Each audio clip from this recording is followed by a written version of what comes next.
নমস্কার বন্ধুরা, আজকে আমি তাল দিয়ে একটা নতুন রেসিপি করব। এই রেসিপিটা খুবই ভালো এবং অনেক সহজ। তা আপনারা অনেকে অনেক রকম খেয়েছেন। আমার এই রেসিপিটা দেখতে থাকেন, আশা করি ভালো লাগবে। আমি এখন করছি, আপনারা দেখেন। আমি প্রথমে এই কাপে 2 কাপ ময়দা নিয়ে নেব।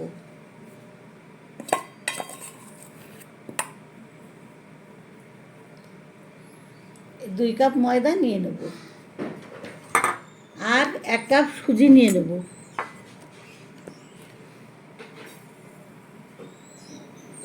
এই 1 কাপ সুজি নিয়ে নেব। 1 কাপ চিনি নিয়ে নেব। আপনারা ইচ্ছে করলে চিনি এর থেকে কমও দিতে পারেন। আমি 1 কাপ চিনি নিয়ে নেব। পরিমাণ একটু গুঁড়ো দুধ নিয়ে নেব। একটু গুঁড়ো দুধ নিয়ে নেব। 1 কাপ তালের পিউরি নিয়ে নেব।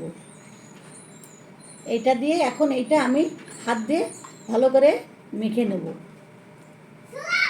দিয়ে ভালো করে আমি মেখে নেব।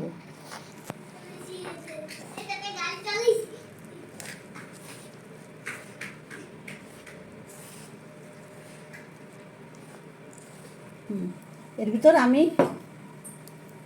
অল্প একটু জল দিয়ে দেবো। জল দিয়ে একটু পাতলা করে নেব। এরকমভাবে পাতলা করে ভালো করে আমি মেখে নেব।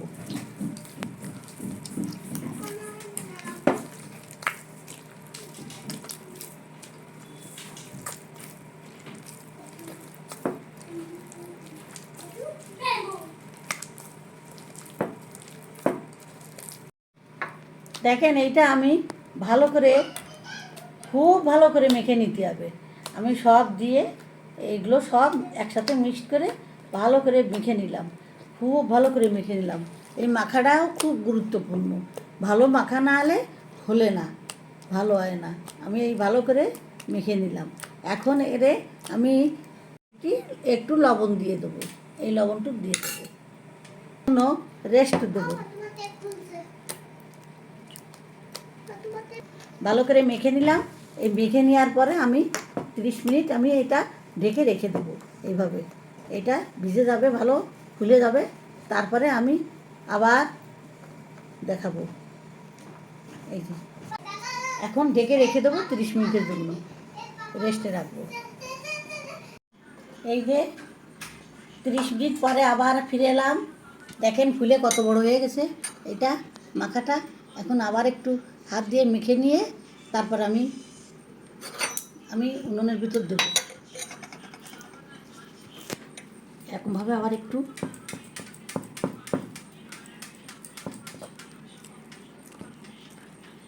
এই মাখাটাই মেন। মাখা ভালো হলে ভালো ফলে।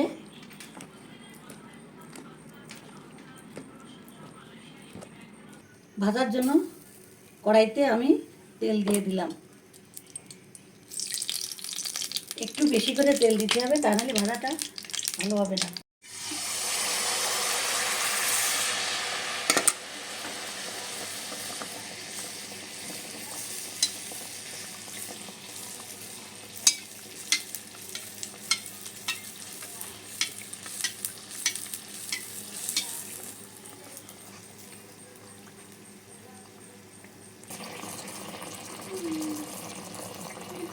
ফুলে ফুলে কীভাবে ফুলে উঠছে দেখেন।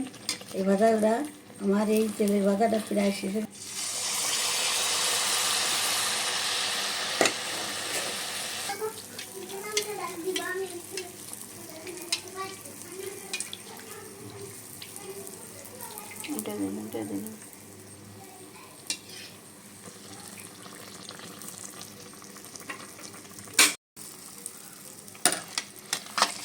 এটা ছেড়ে দিলাম।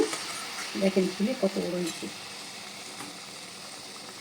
তালের এই পিঠা খুবই খেতে ভালো লাগে, খুবই ভালো এবং অল্প সময়ের ভিতর খুবই সহজে হয়ে যায় এই রান্নাটা। এই যে ফুলে ফুলে উঠেছে, দেখেন কত সুন্দর ফুলে উঠেছে। ফুলে ফুলে টুবা টুবা হয়ে গেছে।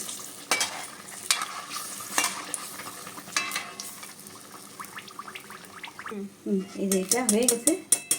আমি এটা এবার কড়াইয়ের ভিতরে দিয়ে দিচ্ছি।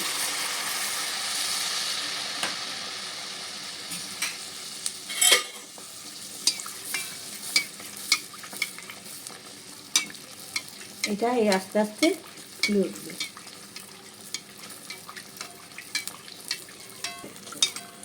দেখো কত সুন্দর ফুলেছে।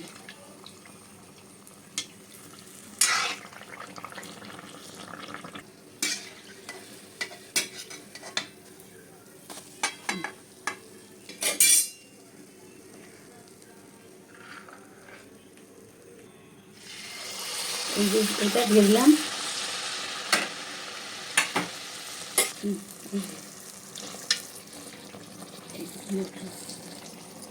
ফুলে ফুলে কত বড় বড় হচ্ছে।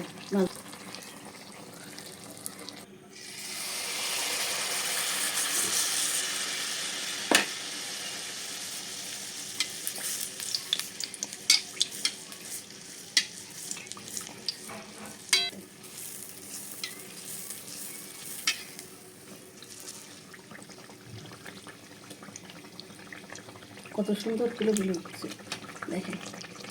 এইভাবে সবকটা আমি ভেজে নেব।